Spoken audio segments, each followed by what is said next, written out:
Porque anunciar o evangelho não é escolha, é missão. Seja muito bem-vindo a mais um episódio do Rota 916. Hoje a gente está junto para falar sobre um tema forte, intenso, extremamente atual, tá? O Greg vai imitar daqui a pouco também sobre isso, que são as pragas do Egito, tá?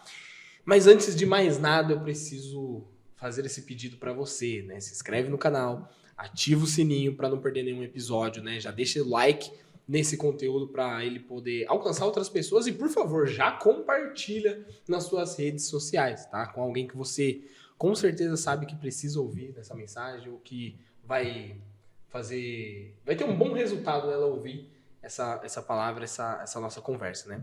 Porque aqui a gente não só conversa, a gente tem o propósito de viver essa missão, tá? E para completar essa mesa junto com a gente, eu tô aqui com o Greg. Boa noite, mais um episódio aí, ansioso para trocar essa ideia.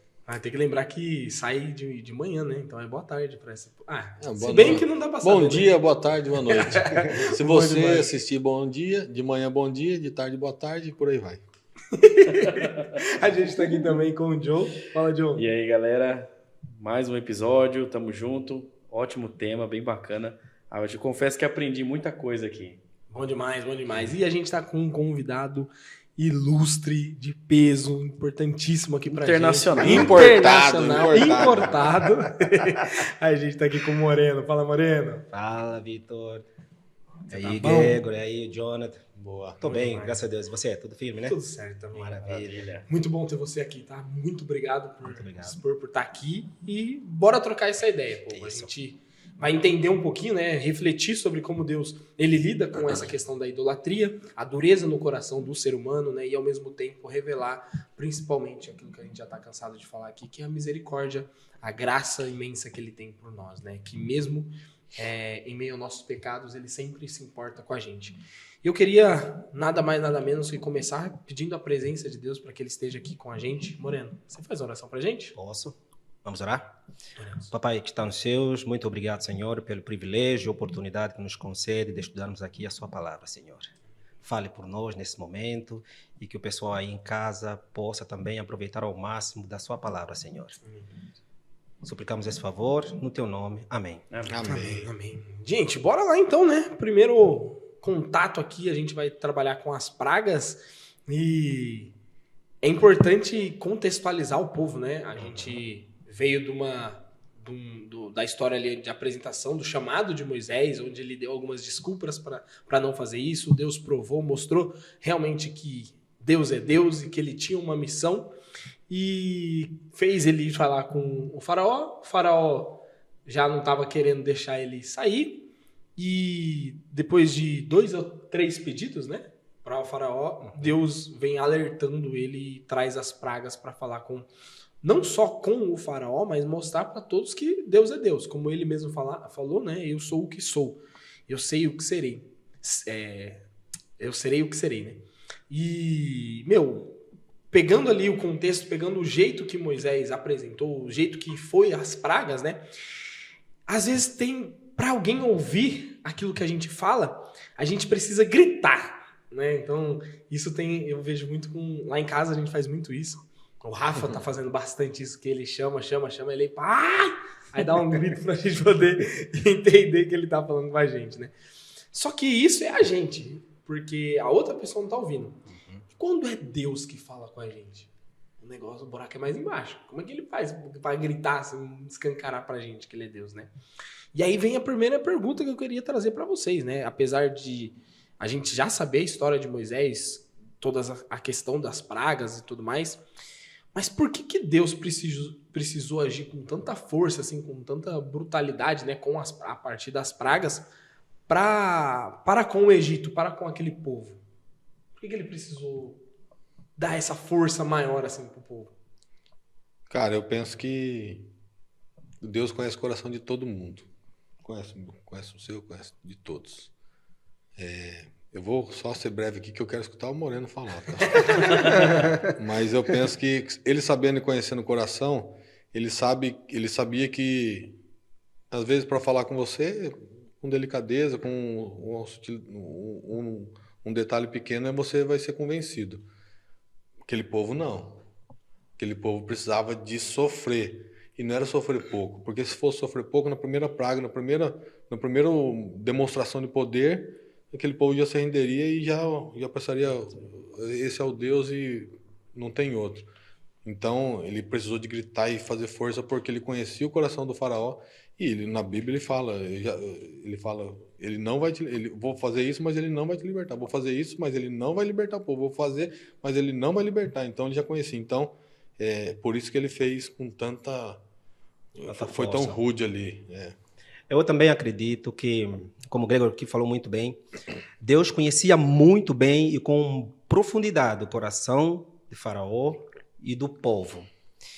E a forma como ele foi com tanta força, com tanta garra, né, com pragas, né, no Egito, é muito além de fazer com que as pessoas entendessem que as pragas estão indo, estão vindo e tal. Ele queria que, de fato, o povo e o próprio faraó, que era considerado como um deus também, para o povo, entendessem que, de fato, ele era o eu sou. Era e é, né? Era e é, exatamente. Era e é. Para mim fica claro que esse é o principal objetivo que Deus queria, que Faraó e o povo entendessem que, de fato, era Deus. Então, por que tanta força? Porque Deus já deixou bem claro para Moisés com quem ele iria falar, né? Como é o coração da pessoa com quem ele iria falar. Então, conhecendo quem era a pessoa, que no caso é o faraó, o personagem aqui, o faraó, então Deus tinha que chamar a atenção desse jeito. Não tinha uma outra forma mais... assim, para Deus, quando Deus parte para uma ação, que nem as pragas, é porque, de fato, ele entende que aquela era a maneira mais correta de se chamar a atenção naquela ocasião para Faraó. Eu entendo que era... Sim, e você falando aí, eu já me abriu a minha mente um pouquinho mais aqui. Sim. É que eu não tinha que só provar para Faraó, eu tinha que provar para todo o povo. Todo mundo. Porque você imagina se o Faraó se convence no primeiro momento, se convence, os israelitas eles eram escravos. Eles trabalhavam para o povo egípcio. Aí Faraó pega e vai lá e fala assim, viu? Não, pode ir aí. O povo se revoltaria contra Faraó. O povo dele se revoltaria contra ele, porque eles iam perder os escravos dele. Tanto que depois de tanto sofrimento, o povo falou assim, vai, leva isso, leva aquele outro, pode levar tudo, porque nós não queremos vocês aqui. Então, me abriu minha mente porque, tipo assim, ele provou para Faraó e para todo o povo, porque não tinha outro jeito. Tinha que ser exatamente dessa forma. Exatamente. Porque se não fosse dessa forma, o próprio povo egípcio ia dar um jeito de segurar alguns ali para não deixar ir embora, entendeu? Porque a Faraó ia liberar todo mundo, mas sempre acho que ia ter aquele cara que tem 2, 3 escravos lá que ia falar assim, não, pode ir, mas você vai ficar escondidinho aqui e vai continuar trabalhando para mim. Não, chegou um momento que o povo não aguentava mais aquilo e falou assim, vai, leva esse ouro, leva essa prata, leva esse gado, leva e some da minha frente, porque nós não estamos aguentando mais. Eu pensei nesse sentido também. Eu vejo que... Desculpa te cortar. Não, imagina, tranquilo. Eu vejo que assim que a lição traz pra gente, né, que eles tinham uma média de 1.500 deuses. Perfeito, isso mesmo. Então, assim, Deus precisou agir desta forma para mostrar quem ele era. Isso. Tanto para o povo do Egito, quanto para o povo de Israel. Porque o povo de Israel também, hoje a gente tem a Bíblia em nossa mão, a gente tem a palavra, eles não tinham. Então, assim, eles sabiam das promessas que Deus foi fazendo a Abraão, a Isaac, foi passando o tempo, né? Era só mais uma promessa. Então, eles clamavam ali, mas eles não tinham algo físico para estudar, assim, né? E foi feito isso para mostrar que Deus é o eu sou, tanto para o povo quanto para o povo de Israel. Então, até fala aqui, em outras palavras, Deus enviou as pragas com o propósito de ajudar o faraó a se arrepender e se libertar da escuridão do erro que a sua mente encontrava. Então, eu vejo que foi por isso que ele teve que gritar forte ali com o povo naquele momento. E outra intenção que ainda mais... não sei se o Vitor depois vai avançar aí, mas também é importante aqui realçar, né, a forma como Deus vem com com força, né, com as pragas no Egito, com alertas. E aí já traz um alerta para nós aqui, né, para hoje, né? É a forma como Deus quer que nós prestemos atenção, a forma como Ele quer nos alcançar. Para alguns pode ser mais fraco, para outros pode ser mais forte. Por quê? Deus é aquele, né, acho que é em Samuel, Deus é aquele que sonda o coração do quê? Do homem. Então Ele nos conhece, Ele sabe como eu devo chegar para o Vitor, para o Gregor, para o Joe. Então, a forma como Deus chega com as pragas, né? Conhecia profundamente o coração de quem? De Faraó. Coração endurecido, né? Mas como disse também, não somente o Faraó, mas também o quê? O povo. Mas aí eu pergunto uma coisa que está até fora aqui do script nosso, que precisava Deus agir com toda essa força? Porque, tipo, vamos pensar numa guerra. Pensando numa guerra, né? Quando, infelizmente, a gente estava vendo que tinha, né, guerras aí esses tempos atrás. Ainda tá, acho que ainda tá, eu não acompanho, não vejo. Tem muita guerra. Tá tendo, né? Todo tempo tem. Mas é um que joga um míssil e mostra para mostrar que ele chegou, que ele manda. Quando Deus atua com as pragas assim, não seria melhor que ele falasse, deixa o meu povo ir, e o faraó olhasse e falasse, tá bom, vai. Por quê? Não ia ter gente morrendo, não ia ter animal morrendo, ninguém ia sofrer nenhum colateral, porque a gente sabe, eu falei até em outros momentos, né, que o povo de Israel ele foi preservado, mas até as primeiras pragas, as 3 primeiras, o povo de Israel foi afligido por elas também. Não seria melhor? Não seria mais fácil? Não seria mostrar que ele é um Deus de amor, assim, não seria mais fácil ele, sei lá, chegar de uma outra forma sem ser pelas pragas? Eu acho que ele pode falar. Eu acho que na situação ali ele não teria outra forma. É a única forma que... É como o Moreno falou, ele conhece o coração do homem. A única forma que o faraó ia dar a importância que ele merecia era dessa forma. E tem mais, e vai mais longe ainda. Tipo assim, ele fazendo o que ele fez, ele deu a chance do arrependimento. Isso que é Você verdade. entendeu? Ele deu a chance do arrependimento. E só não se arrependeu porque o anjinho mau falou mais alto do outro lado. Entendeu? Falou mais alto, não. Ele deu mais atenção para esse anjinho mau e não quis se arrepender. Então, Deus fez isso daí, e que nem você falou, depois acho que você vai falar mais, usando sempre coisas que eram da cultura do pessoal. A rã, eles tinham aversão a rã, tinha medo de rã, eu não sabia, aprendi aqui nos bastidores. Mas falar assim, Deus fez as coisas do jeito que tinha que ser feito para convencer Faraó que existe um Deus maior, convenceu os egípcios que tipo assim, Deus também estava ali, e também, por que não, convenceu os israelitas que eu sou Deus que lembro da minha aliança e estou aqui de novo para cumprir. Porque às vezes os caras iam falar assim, não, se fosse uma coisa muito sutil ali, eles iam... É igual criança quando ganha brinquedo um atrás do outro, não dá valor. Às vezes precisa de ouvir uns não, escutar uns perrengues aí para dar um valor certo naquela ocasião. Acho que foi por causa disso. Eu também entendo, essa pergunta é bem interessante. Eu também entendo que nosso Deus, ele sabe de tudo. Tanto que ele já antecipou Moisés, né? Que o faraó tem um coração que é duro. Então, não tinha um outro jeito. E sem contar que, de acordo com a nossa lição aqui, ele não liberaria assim o povo do nada. Tanto pela mão de obra, né, e por uma questão política, que a nossa lição traz. Né? Se ele liberasse, ele perderia a mão de obra barata que ele tinha na ocasião, ele perderia o trabalho. Então, de forma bem clara, não tinha um outro jeito de liberar o povo assim do nada, porque aí Deus não deveria demonstrar. Deus não teria a devida ação de demonstrar para o povo quem de fato ele era, ou né? É para nós hoje, né? Exato. Na ocasião, quem de fato ele era. Então, eu entendo que esse cenário todo que aconteceu no Egito, as pragas, né? A maneira como o faraó endureceu, demorou de forma tardia para liberar o povo, eu entendo que tudo seria o termo? Mas é uma forma que Deus, eu não sei diria se predestinou ou preparou para que ele demonstrasse quem ele era. Uma forma bem didática, Exatamente. Né? Sei lá, ele fez um negócio bem... E eu acho que se o faraó, por exemplo, liberasse assim, vai, eu acho que nem faraó teria a responsabilidade ou aquele senso de reconhecer o verdadeiro Deus, o eu sou.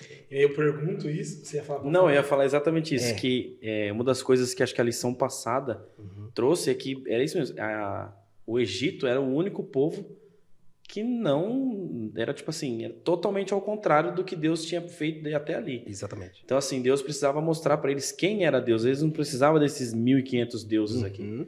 Eles já tinham o eu sou, mas eles não seguiam, né? E faziam totalmente aversão ao Deus de Israel. Eu perguntei isso, gente, eu soltei na roda, porque literalmente pessoas têm dúvida, né? Fala que o Deus do Antigo Testamento é um Deus que não é um Deus de amor, não é o mesmo Deus lá na frente, mas eu trouxe isso já para responder o pessoal, porque o próprio Moreno trouxe, né?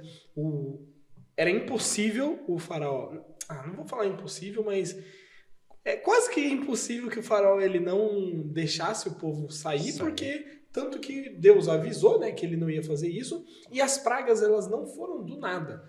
Teve outros avisos, teve outros momentos que Moisés foi falar com o faraó para o faraó liberar. Não foi tipo do nada, praga agora, entenda. Não, foi outros momentos. Então, você não vai conseguir, você não vai fazer isso, não vai deixar o povo ir. Beleza, Deus vai mostrar então quem ele é. Então tem essa questão.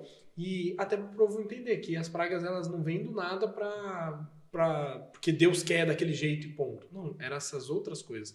Eu tenho certeza que se o faraó entendesse a situação e liberasse, seria bom. E aí toda vez que eu faço isso, eu penso no Ulisses, porque a gente tem uma brincadeira lá na igreja onde ele fala, né, que não precisava o pessoal errar desse jeito mais para Jesus vir e salvar eu falo, né, não precisava fazer isso. Só que ele fala, não precisava, mas é ainda mais lindo a atuação de Deus. Exatamente. E como tem essas outras questões, né? Que o Egito, ele era ele vivia num esquema autossuficiente. Eu não preciso da nação A, não preciso da nação B, eu tenho o Nilo, tenho isso, a gente assim, não precisa de mais ninguém, não precisa nem de outro Deus, a gente tem os nossos deuses, então tem essa questão do o que faria o faraó não liberar o povo, né?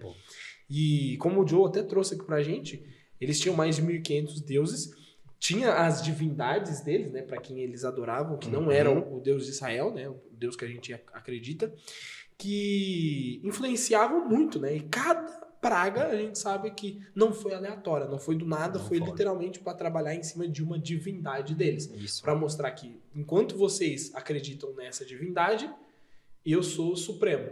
Não à toa que aconteceu logo no início ali, onde Moisés com o cajado virou cobra, e a cobra é uma simbologia muito forte para aquela época, né? O faraó era representado também como uma grande serpente e tudo mais, e quando vem a cobra ali do cajado que engole todas as outras, né? Já tá mostrando, a supremacia de Deus. Ali já era um bom recado pro faraó entender, né? Mas mesmo assim ele endureceu o coração e não seguiu. E basicamente, Deus não só confrontou a zona de conforto do faraó, como também enfrentou a zona de conforto do próprio Moisés, do próprio Arão, porque a gente sabe que estava muito cômodo, né? Sim. Apesar de Deus estar preparando o caminho para tudo ali com Moisés, ele foi um confronto direto. E aí a minha pergunta para vocês cara, como que a gente reage quando Deus confronta diretamente a nossa zona de conforto? Porque olhar que ele enfrentou a zona de conforto de Moisés, de Arão, do faraó, é uma coisa. E quando ele confronta a nossa zona de conforto? E aí? Eu já falei isso no episódio passado, mas eu sou bem igual Moisés na sarça ardente. Eu não sou eloquente, eu não sou isso, eu não consigo aquilo. Mas eu tenho buscado mudar esse pensamento e eis-me aqui, envia-me a mim, porque... Mas, respondendo a pergunta, geralmente a gente se sente incomodado. Tudo que vai tirar a gente da zona de conforto, a gente fica incomodado, né? Mas, como a gente também bem falou, Deus, ele não escolhe os capacitados, ele capacita os escolhidos. Os escolhidos. Perfeito. É verdade. Sair de uma zona de conforto é bem desconfortável, né? É desconfortável.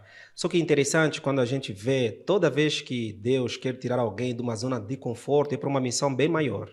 E a missão sempre é salvar, sempre. É salvar, sempre salvar, sempre salvar. Então, vamos falar, eu particularmente também, né, assim como o Joe deu aí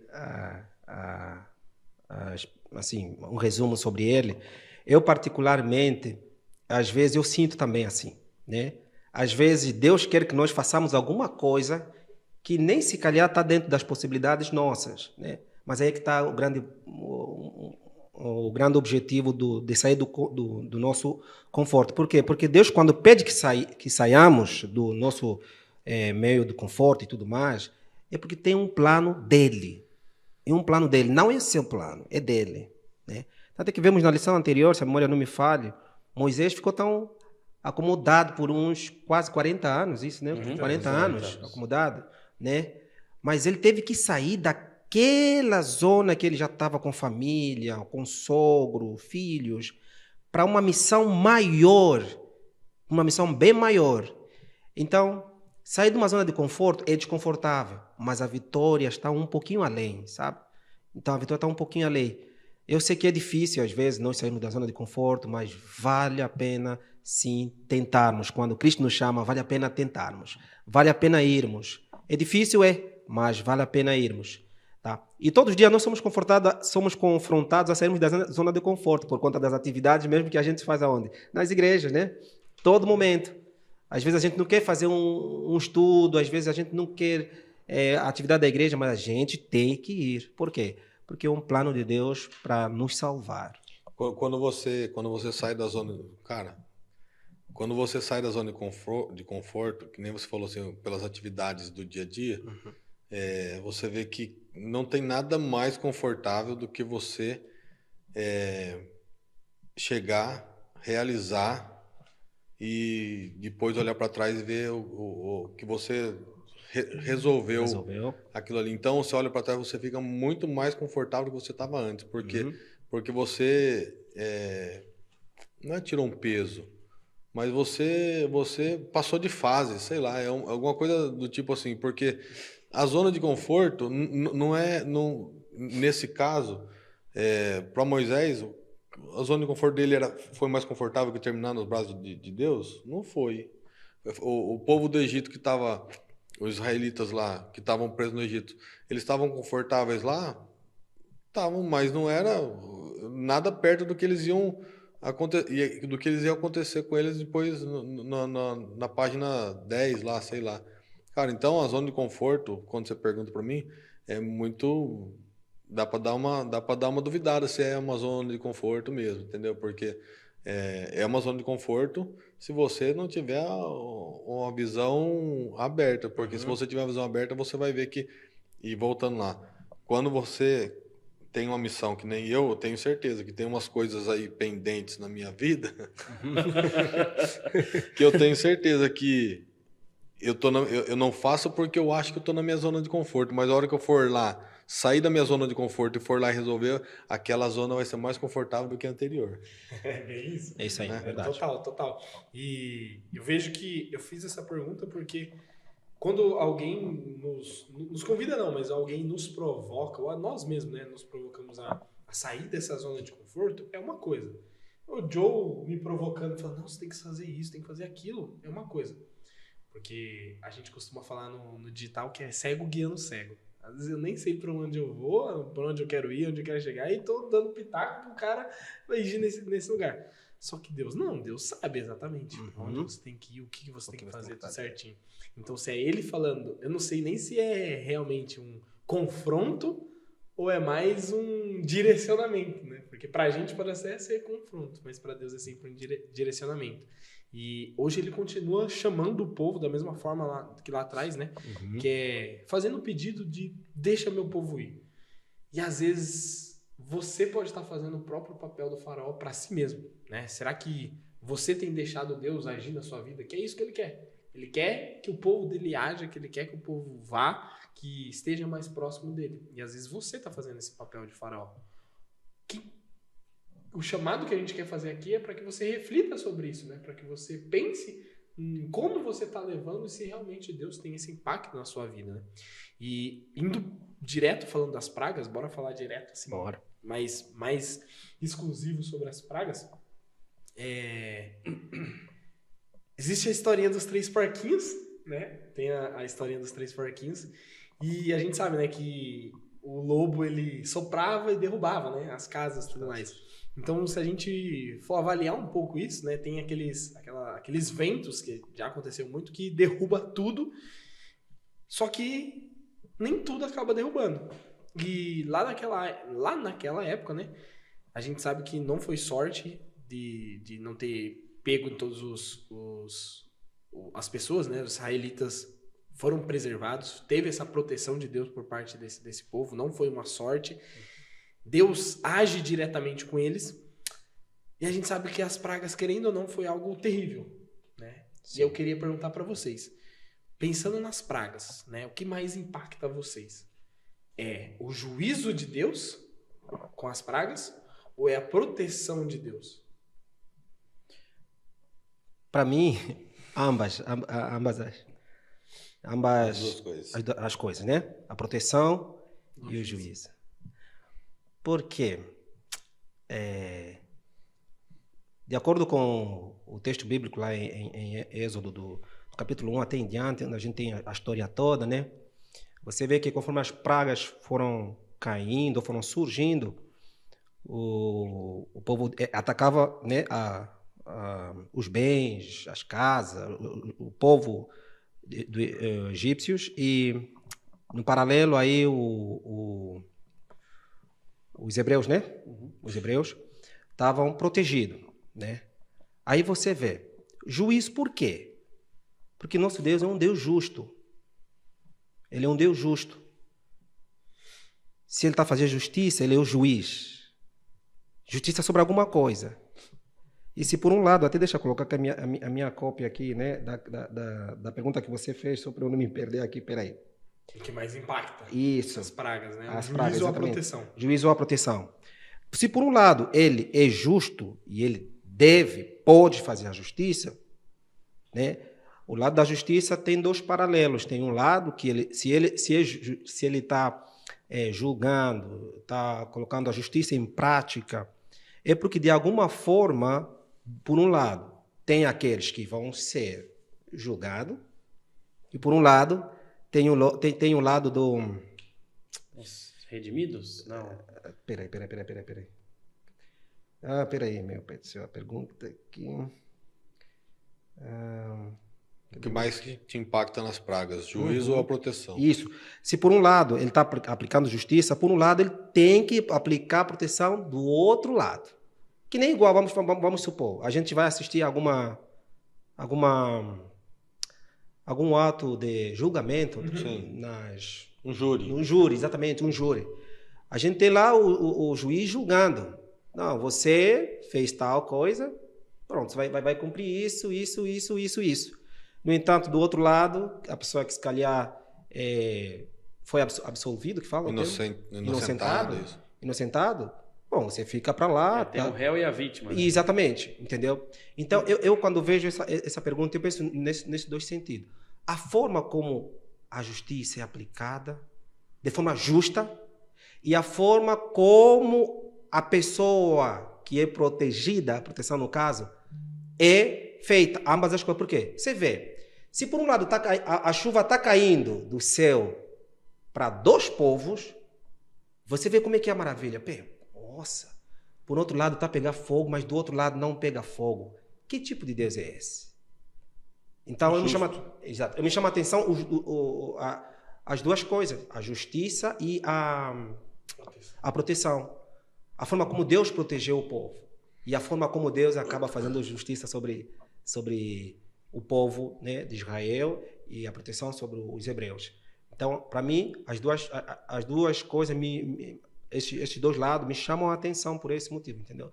Pela justiça como Deus aplica, a forma como Deus aplica a justiça em detrimento do que o povo de Egito precisava, merecia, e o povo que foi protegido, entendeu? Então, para mim, os dois O Moreno mudou minha ideia aqui, cara. Mas vai lá. Mas, de fato, eu tinha pensado mais no lado da proteção, Da mas proteção. você falou faz muito sentido.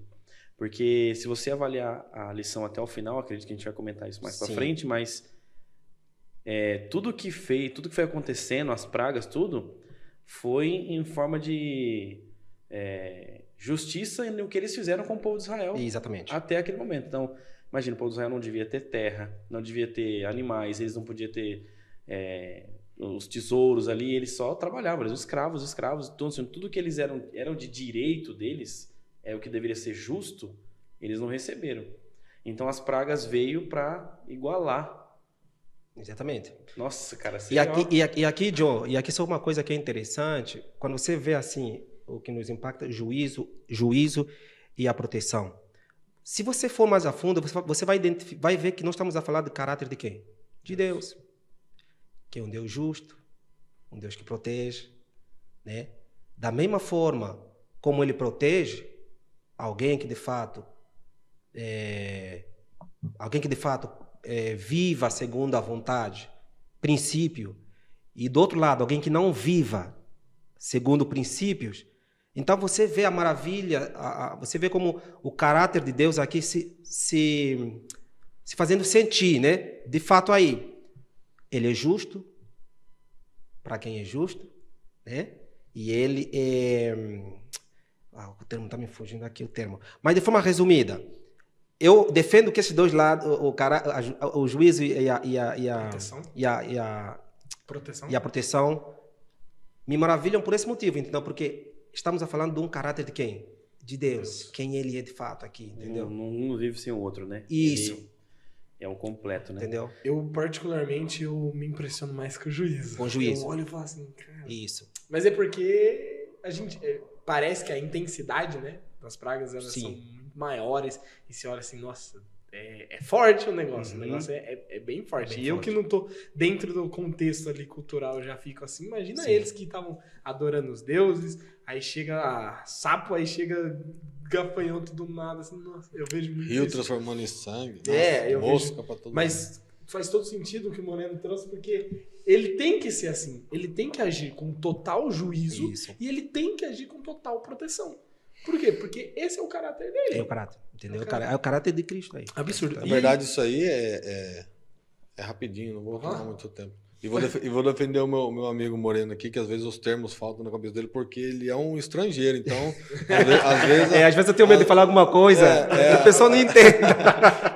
às vezes falta aquela palavrinha que, né, pra ajustar tudo. Sim. Boa. Viu? Mas, ó... Mas eu vou falar assim, que é o que os dois falaram, eu quero só falar também. Sim. Uma coisa não vive sem a outra. Para ter proteção, tem que ter juízo. Não tem como você ter proteção sem juízo. Então, e se você é justo, você está protegido. Porque na Bíblia está falando 1 milhão de versos. 1 milhão não, mas fala 10 mil cairão à sua direita, 1.000 cairão à sua direita, 10 mil... E você não será atingido. Uhum. Ainda que eu ande pelo vale da sombra da morte, não temerei não. Porque, cara, se você tá do lado certo, você não tem que temer o juízo. Lógico que tem que temer o juízo, porque a gente só vai saber se a gente está do lado certo quando Jesus voltar e ele chamar a gente e falar assim, vem aqui que você é meu escolhido. Até isso a gente não tem certeza de nada. A gente acha que está fazendo a coisa certa. Total. Né? Então, se a gente acha que está do lado certo, não precisamos temer o juízo. E me fascina é a proteção. Os dois, na verdade. Né? E eles conseguiram replicar alguns das pragas ali, né? Algumas das maravilhas que aconteceu, né? Só que chegou um momento que não dava mais para eles replicar. Pode falar? Você está falando da replicar, né? Que é interessante. Eu não sei se eu poderia falar sobre isso. Lógico que pode. Dá bala. Pode tudo aqui, mano. De replicar, você vê lá, né? Acho que a segunda praga ou a terceira. Não é praga, na verdade. Quando Moisés e Arão foram para do cajado, da cobra lá, né? É interessante ver, e você fala de replicar, né? A façanha como o inimigo faz, né? Você vê que Arão, Moisés jogam a vara, aí se torna uma serpente, né? E aí os magos de Faraó, chamam os feiticeiros de Faraó, você vê que ele também fazem, né, uma façanha deles aí, e aí 2 serpentes, mas a serpente, né, que veio cajado, acabou engolindo o quê? As duas, né? E aí eu estava dando mais uma pesquisada para entender, e aí no livro Patriarcas e Profetas, ele deixa isso bem claro, que o inimigo, ele queria, através daquele momento em que os magos de Faraó puderam fazer algo parecido, né, com o que Moisés e Arão demonstraram através do poder, fazer com que Faraó entendesse que ele Estava à altura de Deus. Você entendeu? Entendeu? Aquilo, a princípio, deu para ele uma... Inflou o ego, né? Exatamente, inflou o ego dele. Isso aí, eles fizeram uma serpente, aí os meus também conseguiram. O seu Deus, ele faz uma serpente, Uma serpente, eu faço duas. Faço duas. Entendeu? Mas aí o livro Patriarca e Profeta ainda vai um pouquinho além. Ele fala que o inimigo sabia qual era a intenção, né, daquela serpente que Moisés e Arão puderam, né, que surgiu do cajado. O inimigo sabia. E como ele sabia, então ele arranjou uma forma de demonstrar tanto para Arão quanto para Moisés que o Deus a quem o faraó acreditava também era capaz. E essa é uma forma de desanimar também Arão e quem? Moisés. Nossa, isso é fantástico. De desanimar Arão e Moisés. De entender, peraí. Se Deus pediu para nós fazermos isso, o Deus deles também consegue fazer isso. Se ele conseguisse ali plantar uma sementinha de dúvida no coração deles, eles já não serviriam para a missão. Você entende? Então, aqui uma coisa que é interessante, quando Deus, às vezes, nos chama para uma missão, às vezes o inimigo pode surgir com intenções que talvez nos deixem desanimados, a ponto de talvez nós desanimarmos, parece que eles fizeram duas, eu apenas uma e tal, mas parece que eles podem mesmo, eles também podem, embora eles sejam fracos, mas eles podem, entendeu? Mas você vê que Deus, ali naquele momento, mostrou para eles quem de fato é o Deus, o eu sou. E eu queria trazer esse ponto justamente do toque de Deus, porque eu comentei, né? A primeira, a segunda, a terceira, basicamente o povo israelita sofreu, né? Porque a primeira, com a água em vinho ali, né? Então, era vinho e sangue. Eu tô pensando no milagre, né? A água em sangue. A água do Nilo não era só para os egípcios. Todo mundo desfrutava ali daquela país água. Todo, né? Cara, País todo. Todo mundo, então não tinha o que fazer, né? Então isso afetou tanto os israelitas quanto o povo do Egito. E aí vem a segunda. E por sinal, desculpa, que transformar a água em sangue, os profetas ali os profetas não, né? Os magos ali, né? Eles conseguiram também. Conseguiram. Só que a partir dali eles não conseguem. Acho que foi 2 ou 3 pragas que eles conseguiram acompanhar. Foi o cajado, foi a lepra. Não. Foi o cajado, a água e os sapos. Os sapos também. Eu acho que foi. Se não me engano. No sapo não. No sapo já não. Então não foi conseguiram. Só Foram só os dois. No sapo já não. E aí aconteceu, né? Aconteceu essa do sapo, ele afetou todo mundo. Todo mundo teve que ter esse contato com o sapo. E da mesma coisa com os piolhos, né? Os mosquitos ali praticamente. E você viu que é interessante do sapo, né? Do sapo que é interessante quando o faraó parece ter se arrependido e pediu a Moisés e Arão que pedissem para Deus para parar, né, os sapos. Você vê que os sapos, depois que Moisés pedem, os sapos param, só que acho que é a terceira do sapo, né? Como na primeira. Acho que é a terceira. Foi a terceira, né? A terceira é do... A segunda... Eu até peguei aqui pra gente pegar a ordem. Ó, a primeira é a água transformada em sangue. Certo. Depois é as rãs, piolhos, moscas, úlceras, gafanhotos, trevas e a morte dos primogênitos. Perfeito. Então é das rãs. É a segunda praga. Você vê que é interessante...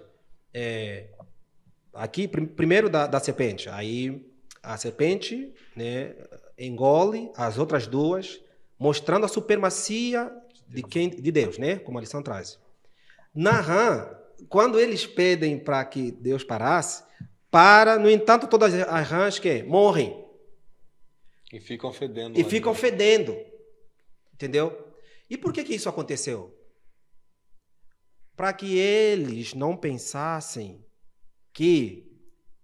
Porque assim, ó, eles, todas as vezes que viesse alguma praga, os bruxos, feiticeiros lá, dos magos do faraó, vinham também contra, para fazer Imagine que nessa ocasião, todas que eles faziam, eles viam. E nessas também, das rãs, eles viram para fazer as magias, a feitiçaria dele, para que sumisse. Só que não some. Eles fazem, não some, fica lá, mortos e fedendo. Que a Bíblia fala que eles ajuntavam montanhas exatamente, de rãs. Exatamente. Absurdo. Entendeu? Absurdo isso. Imagina. E o que eu ia falar é assim, ó. E até o povo, né? O povo, os magos ali, eles declaram, né? Meu, exatamente. Isso é dedo de Deus. Isso não é comum, né? Sim. E aí vem a minha pergunta em cima disso, né? Que é, como que a gente não, né? Mas, querendo ou não, essas pragas eram uma proteção de Deus. De Deus. Para o povo de Israel. E era um juízo para com os egípcios. Isso. Como que Deus pode estar protegendo a gente no meio desse caos? Como que eu sei que é Deus que está protegendo e eu não estou sendo parte do juízo? Tá sendo parte do juízo. Como que eu sei que Deus está me protegendo disso? Porque, na realidade, o que acontece é que, como eu posso dizer, a gente o mundo está de mal a pior. A gente está sofrendo. Então, sendo muito sincero, às vezes, material, vamos pensar em material? Uhum. Material, perdi o emprego. Perdi meu carro, sei lá, tô ganhando pouco, ou tô passando alguma necessidade, alguma coisa do tipo. Como que eu sei que eu tô na proteção de Deus e não tô passando pelo juízo, assim? Como eu sei que tudo isso é proteção? Rapaz, cada pergunta difícil, né? Essa pergunta aí é difícil, hein? Ele tá muito sensível para... Acho que o Jonathan vai responder aí. Vai. Então vamos lá. Eu fiquei pensando muito nisso depois da resposta que o Gregory trouxe pra gente na último episódio. E assim, a gente pensa que Deus só fazia coisas grandiosas, protegiam ali naquela época, mas ele faz hoje, é que a gente não tá mais sensível a ver. Então assim, quando a gente levanta de manhã, levantam-se forças das trevas para te derrotar naquele dia. E muitas delas, às vezes, você nem sabe que vai vir, e ali Deus já te protege. Então, assim, igual você trouxe aquela vez, ele te protege quando você sai para trabalhar e volta, não passou por nenhum acidente, você não teve nenhuma complicação, você foi e voltou em paz e segurança, finalizou o dia ali tranquilo. Então, assim, eu vejo que a proteção dele se mantém a todo momento ao nosso lado. É doido pensar isso, isso aí. Né? Porque a gente... Nos parece, e é bom eu trazer esse contexto aqui, não sei se os dois vão responder, mas eu já vou responder isso direto. Eu também vou responder. Que Deus, ele tá agindo com juízo, ele tá agindo com proteção. Só que como da mesma forma que a gente viu aqui, as primeiras pragas teve consequências para o povo que era escolhido dele. Por mais que Deus estava ali para proteger, as consequências do mal, de quem ele precisava corrigir, precisava um juízo, espirraram nesse povo. E aí que é o ponto, que nem sempre, só porque tá acontecendo alguma coisa de ruim comigo, significa que é Deus que não tá do meu lado. Não tá do seu lado. Perfeito. Até porque no mundo tereis aflições, né? Sim, mas você fazendo essa pergunta, eu vou responder fazendo outra pergunta, que talvez se eu tiver errado, vocês me corrijam aí. Você falou isso aí, nas duas primeiras ali, ou três, não sei, respingou no povo de Deus também. Mas na própria Bíblia está falando que o Senhor endureceu o coração de Faraó para que ele não... tipo assim, talvez se Deus não endurecesse o coração... Por que o coração de Faraó não endurecesse por si só? Eu vou explicar. Explica. Depois, né? Eu vou explicar depois. Vou explicar depois, que senão não vai adiantar e eu vou cortar. Mas eu vou chegar nisso aí também. Tá. Chega lá. Você ia falar, mano, vou trazer. Eu tenho um... O cara quer adiantar o assunto, velho. Mas eu vou responder. Eu pulei aqui, então. Verdade. No mundo, Deus, eu não vou lembrar o verso, mas agora que você falou que, acho que as duas, né, que também afligiram o povo de maneira, não de forma assim diretamente, mas afetou, acabou. Exatamente. Aí, e levando em consideração a tua pergunta, como às vezes sabemos se, de fato, né, essa proteção, essa Deus proteção tá protegendo a gente. é mesmo a gente ou não. A Bíblia é cheia de vários versos, capítulos sobre proteção, né? De alguma forma sempre a gente lê. Eu tenho aqui, por exemplo, um verso bem interessante que eu gostaria de ler aqui, se me permitem, né? Onde fala que está lá em Salmo 91, tem um bem conhecido, Salmo 91, capítulo 91, verso 1 a 2. Lá diz que aquele que habita no esconderijo do Altíssimo, né? A sombra do Onipotente faz que descansará. Direi ao Senhor, Ele é meu Deus, o meu refúgio, a minha fortaleza, e nele confiarei. Bom, nós aqui, e você trouxe um exemplo interessante, que no mundo hoje tereis aflições, mas tendes bom ânimo, né? Eu venci o mundo. Agora, aí também vem uma questão importante. Por que as outras não afligiram elas e só aquelas As três primeiras, né? Eu não sei se na lição que diz que as primeiras pragas, as primeiras As primeiras 3, elas eram diretamente ligadas à criação de Deus. Isso, tem alguma coisa assim, era ligadamente à criação de Deus. O habitat da criação mostrando, né? Que é os céus, a terra. Isso, exatamente. Eu entendo que fazendo algumas pesquisas para entender, né, por que essas tiveram que afligir também o povo, não de forma assim direita. Alguns livros, não todos adventistas, né, pelo menos que eu li, alguns batistas e outros presbiterianos, os autores falavam assim: o povo de Israel, de tanto tempo que eles viveram na escravidão, naquele trabalho árduo que eles tinham, nem todos tinham mais certeza desse Deus vivo. Nem todos. Alguns já estavam com a fé perdida. Alguns já estavam desanimados, sabe? Desanimados. Tanto é que se você vê alguns livros proféticos, você vê que alguns egípcios zoavam, tirar sarro, na verdade. Tiravam sarro com os hebreus. Pô, cadê o vosso Deus? Vocês estão há tanto tempo nessa luta aí de escravo e tal, esse trabalho árduo, mas cadê ele que não vos livra até hoje? Então, alguns que lá estavam, nem todo mundo que estava aí, né, os hebreus, nem todo hebreu que estava naquela ocasião de tanta escravatura, tanto tempo de trabalho árduo, nem todos tinham a mesma fé em Deus, nem todos. Alguns estavam com a fé desfalecida. Alguns estavam melhor que outros. Então, os atores explicavam da seguinte forma: então, algumas das pragas que puderam afligir também, de forma parcial, o povo hebreu, é para dar a entender, né, que ele é Deus. Porque tinha alguns que, de fato, já não acreditavam mais. Assim como hoje tem, né? Exatamente.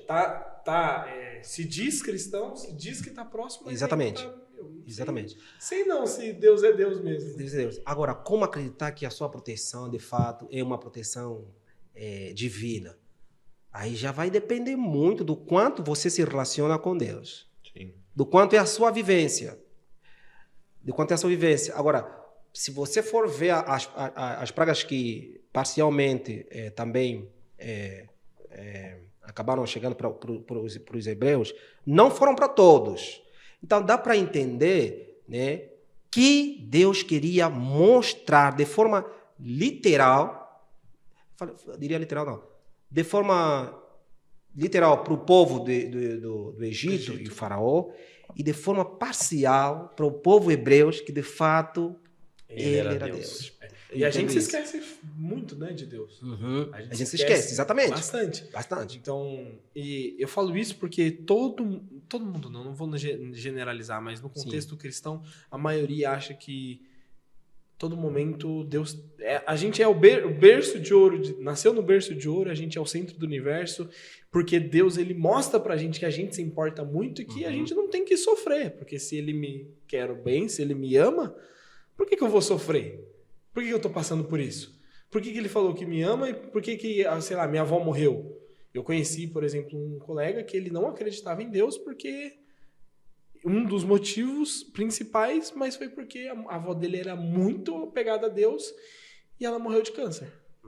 Cara, por que com ela morreu? Sabe? Por que um monte de criança morre? Por que tem fome? Por que tem isso? Porque se Deus é o Deus de amor e tudo mais, né? Então a gente se esquece muito desse Deus e é difícil pensar, se eu tô passando por esse momento ruim e Deus falou que vai me dar proteção, proteção não significa momento ruim. Não cabe, né? Parece que as duas coisas não cabem na mesma frase.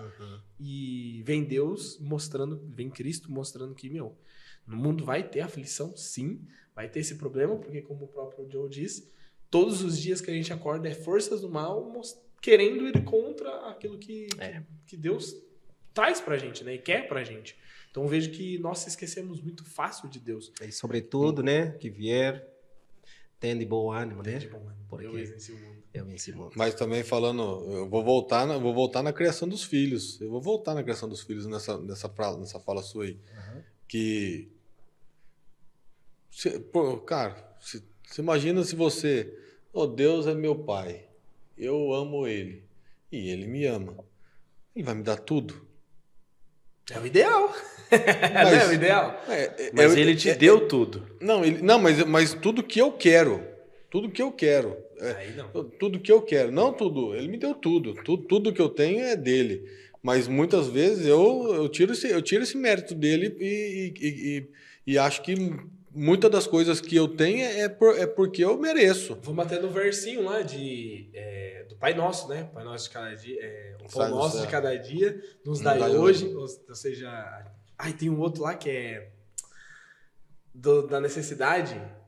Ai, caramba, esqueci o versinho. Não ande ansioso? Não, que... Mas do Pai Nosso? Agora não lembro se... Nossa, você fugiu até do Pai Nosso agora. Mas é que... O que a gente precisa... Seja feito a vossa vontade. Não, o que a gente precisa, ele não vai deixar faltar. Tudo Sim. que a gente... esqueci a palavra. Não, mas beleza, mas eu falo assim, você pegar criação de filhos aí, especialistas, eles vão te falar que você não pode dar tudo pro seu filho, senão você vai estragar ele. Você não pode dar tudo para ele, senão você vai estragar o seu filho. Cara, dificilmente uma criança que tem tudo dá valor nas coisas como tem que ser. Então, a mesma coisa Deus. Só que Deus ele permite coisas que não tem nada a ver com não vou te dar um brinquedo, mas ele permite coisas para que a gente se achegue perto dele.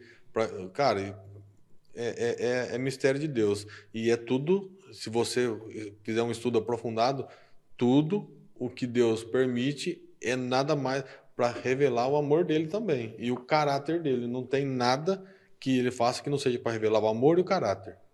É tudo para isso. E você falando também aí da última pergunta, cara, eu vou até trazer aqui rapidinho sobre o que nós estávamos falando aqui no Deus, ele fez o povo, Deus fez José ir para o Egito. Acertou tudo lá do Egito.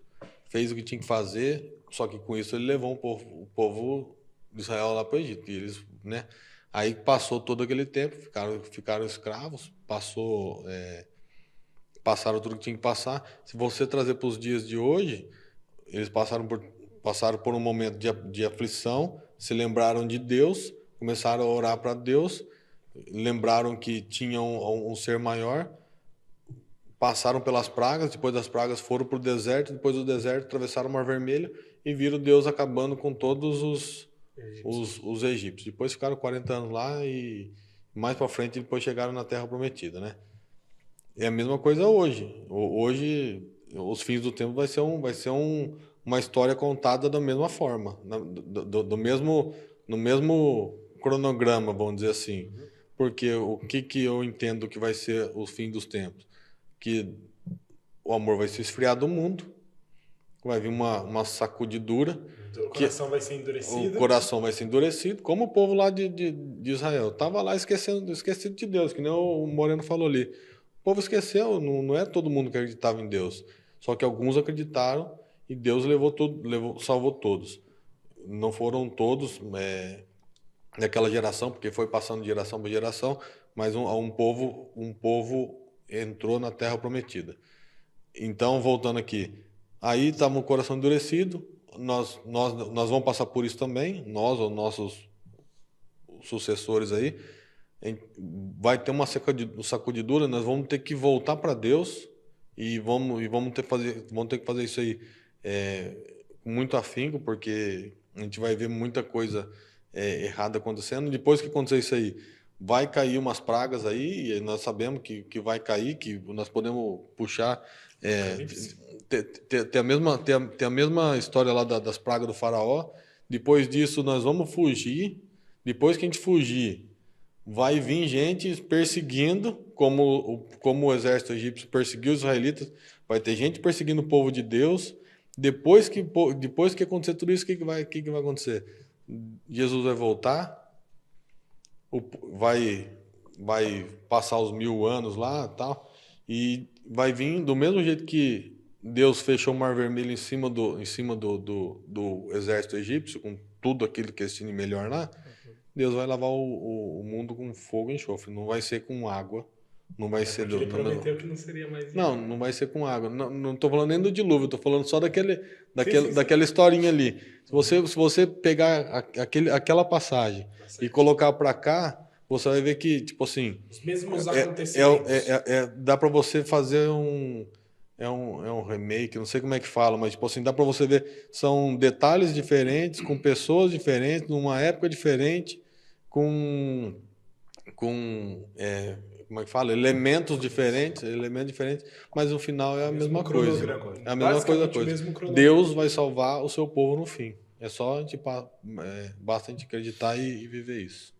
Boa. Lembrei o versinho daquela hora que o Senhor é meu pastor e nada me faltará. Logo esse, você esqueceu? Era isso? Salmo 23, né? E vocês também esqueceram, né? Porque só me falaram. Não sabia o que você estava falando. Era justamente isso. Lembrou quando você estava atrás daquele caminhão, se você estava no para-choque lá, o para-choque do caminhão. Mas é exatamente isso, né? Se Deus é meu pastor e nada me faltará, por que acontece, né? Por que Deus não está me protegendo? Por que eu não...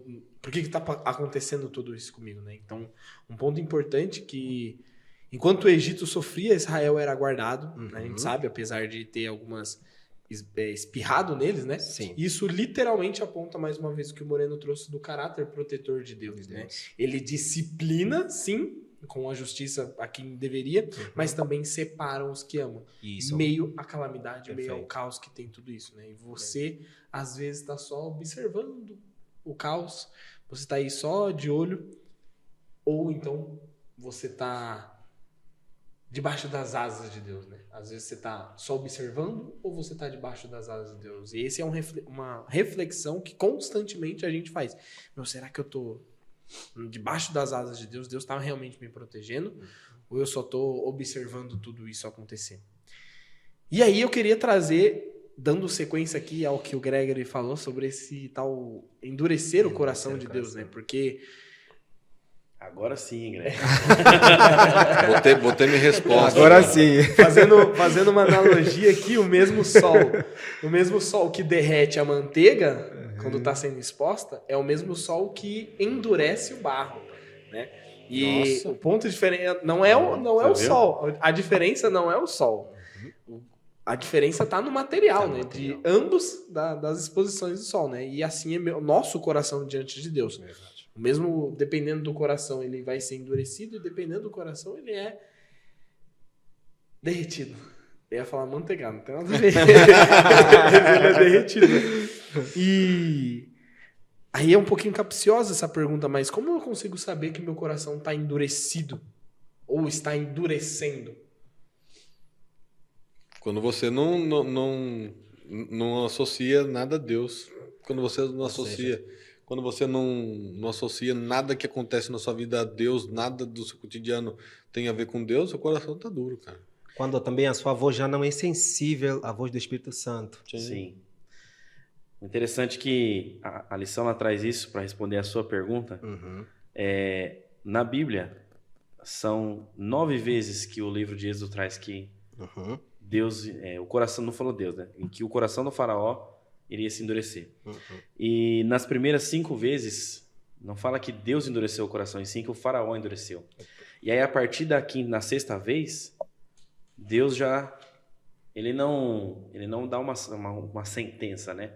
Eu vou endurecer, assim, o coração dele vai endurecer. Por quê? O faraó estava distante da graça. Quando nós estamos distante da graça, vai ser difícil o que o Mariano trouxe, vai ser difícil você estar sensível à voz do Espírito Santo. E era o que se acontecia ali naquele momento. O faraó estava muito distante da graça. Ele não estava sensível ao toque apesar de ver tudo que ele viu, a serpente, a lepra na mão de Moisés e depois ficando curada, e as pragas, e mesmo assim ele foi só se afastando. O ego dele, o orgulho dele era muito grande. Então acho que, não sei se ficou respondido, mas esse é o motivo. Esse é um ponto que eu queria trazer, que eu gostei muito porque o Moreno matou exatamente com a palavra que está sendo para mim esse ano, né? Que é a palavra da sensibilidade. Quanto mais sensível realmente eu tô, quanto mais sensível ao toque do Espírito Santo, mais fácil eu ouvir a direção para onde eu tenho que ir, né? Ouvir a voz de Deus. E quanto mais longe eu tô, quanto mais dessensibilizado, tudo é um problema, né? E aí eu não vejo nem como o Greg falou de que eu não associo a Deus. Às vezes eu associo tudo a Deus, só que de uma forma totalmente contrária, né? Se aconteceu isso pra mim é Deus, se tá acontecendo isso na minha vida é Deus tá fazendo isso, eu tô me lascando todo porque Deus quer me lascar, enquanto o Moreno tá dando certo, enquanto o John tá dando certo. Então eu vejo muito que não é nem associar as coisas a Deus. É que eu não soube colocar, mas você falando que dá para ser associado das duas formas. Sim, é porque eu posso falar que tá dando certo na minha vida porque Deus quer, tá dando errado porque Deus quer, né? Mas é literalmente entender estar sensível à voz, né? A voz de Deus, ao Espírito Santo. E também é interessante, né? Falando aqui esse lado endurecer o coração, que a lição traz, que é muito interessante. Aí eu fiquei pensando, quando estava estudando, por exemplo, o que seria para nós, então, endurecer o coração, né? O que está por detrás desse endurecer o coração? Aí, dando mais um estudo, mais uma lida para poder entender, aí eu me deparei com alguns textos e livros assim do calvinista, né? E aí é interessante como você vê por que Faraó estava com o coração endurecido, né? Porque Deus já disse para Moisés que, olha, ele vai estar relutante, tá? Para liberar o povo, vai estar relutante, não vai ser fácil, porque a Bíblia diz que eu endurecerei o coração do Faraó para não permitir, né, com que o povo saia do Egito. Eu não sei se vocês já viram às vezes muitas controvérsias nesse texto. Então Deus endureceu o coração do Faraó? Então foi ele que endureceu o coração. Mas por que ele... Não faz sentido. Ao mesmo tempo que ele está mandando alguém para liberar... Por que ele vai fazer algo para impedir? Até tem o questionamento do próprio Moisés. Porque Moisés, toda vez quando Deus falou, você vai fazer isso? Moisés falou, não, mas eu não sei. Eu sou pesado de língua. E o que eles vão falar de mim? Então Moisés constantemente questionava. Como assim Moisés não questionou o fato de Deus falar que, você vai lá, mas o coração do faraó já está endurecido, ou endurecerei. Mas por que eu vou para lá se o Senhor já vai endurecer? Já vai endurecer. Não tem por que eu ir para lá, né? Exatamente. Não tem lógica. Não tem lógica, entendeu? Mas você vê que aqui, assim, dando uma analisada, é como se Deus estivesse falando para Moisés que eu conheço o coração dele. Eu conheço como o Joe reage. Eu sei como ele pensa, entendeu? Eu sei como ele pensa. Ele tem, de fato, um coração endurecido. Né? E o que seria ter o coração endurecido? Aí, eu até coloquei aqui na minha cópia até, né? O Calvino, ele coloca da seguinte forma: Deus endureceu o coração. O que seria endurecer o coração, na verdade, né? Seria colocar... deixa eu ver, colocou... Exato. O Calvino coloca da seguinte forma: Deus endureceu o coração ao não amolecer. Ou seja, quando Deus entrega o homem a si mesmo, quando o homem age de acordo com a sua própria natureza. Ou seja, o que Deus orientou para que Moisés fizesse, Moisés vai lá, fale com o faraó, diz que eu pedi isso, diz isso e tudo mais. Moisés e Arão foram para lá. Dito certo, o coração dele endureceu de tal forma como quem? Como Deus havia predito para eles. Mas então Deus é que endureceu o coração dele? Não. É porque Deus sabia que ele iria reagir daquela forma. Que ele agia de acordo com as suas vontades. Exatamente. Cara, Porque a forma como ele agia não era uma forma... a forma como ele agia era uma forma própria da natureza dele, humana, né? Vamos falar assim, né? Por isso que eu disse aqui, é quando Deus entrega o homem a si mesmo. Deus já conhecia o coração dele, já sabia como é que ele reagia, o quanto ele era difícil e o quanto ele era insensível a ouvir a voz de quem? Do Espírito de Deus. Então, Deus já sabia, mas não foi Deus que endureceu o coração do faraó. Não, vou endurecer o coração dele e tal. Não. É como se Deus falasse: vou te falar, Joe. Se você for ter com o Vitor... O Vitor é o coração o Vitor é assim. Tanto é que a lição vê que nas as 5 primeiras pragas, né? Aí você vê Faraó endurecido. Só que na sexta, se a memória não me fala, na sexta praga, a lição traz de uma forma enfatizada aí, ele fala assim, só para na lição, né? Ele fala assim, cadê? Foi quando disse que Deus endureceu. Isso foi quando Deus endureceu. Não exatamente isso. Até lá o faraó que tinha endurecido a partir da sexta. O faraó estava quem tinha endurecido o coração. Só que até lá, quando fala que... Até deixa só para eu não errar aqui na expressão. Ele fala assim, isso mostra que Deus fortaleceu ou aprofundou a própria escolha do faraó. Isso. Na sua decisão voluntária. Isso. Ou seja, aqui, na sexta praga, ficou claro que, de fato, ele não queria nada. Ou seja, na sexta praga só se comprovou o quanto ele, de fato, não queria mudança.